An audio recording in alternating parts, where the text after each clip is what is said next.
Every time I've done interviews, most of the time when I ask, what's the reason you're leaving? People will say, well, there weren't other opportunities for me there.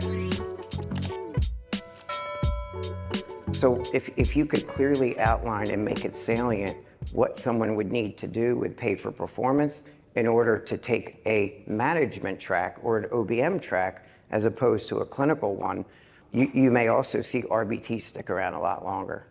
Out in California, they created something called Mentorologist, and the people out there, Isaac and his constituents, they love mentoring, and they love pulling in people and learning from them. So since that was a passion of his, we first did it for free. We just started setting up Mentorologists online.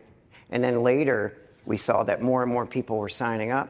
So we were able to charge a small admission fee and just learn to coach people that were outside the organization and share knowledge and invite people in.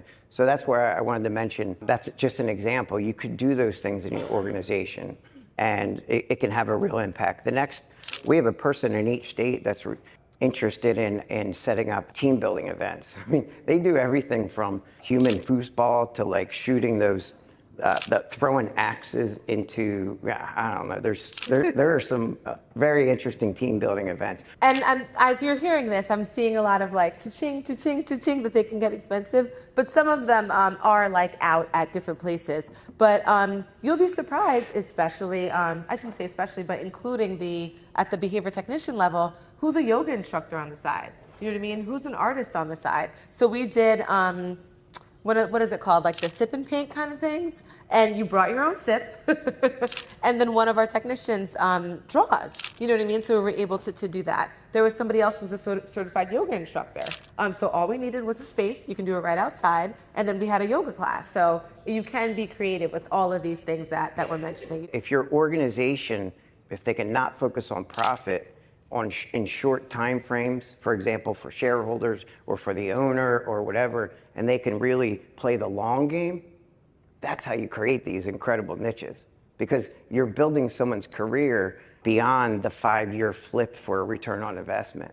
My goal all the time as the single owner of it is to minimize my income as much as possible, number one, for taxes, but number two, just to keep putting it back into the people. The people are always over the profits. And trust me, I know that, because in the early stages, I was so worried about the financials that I think it's where the people suffered.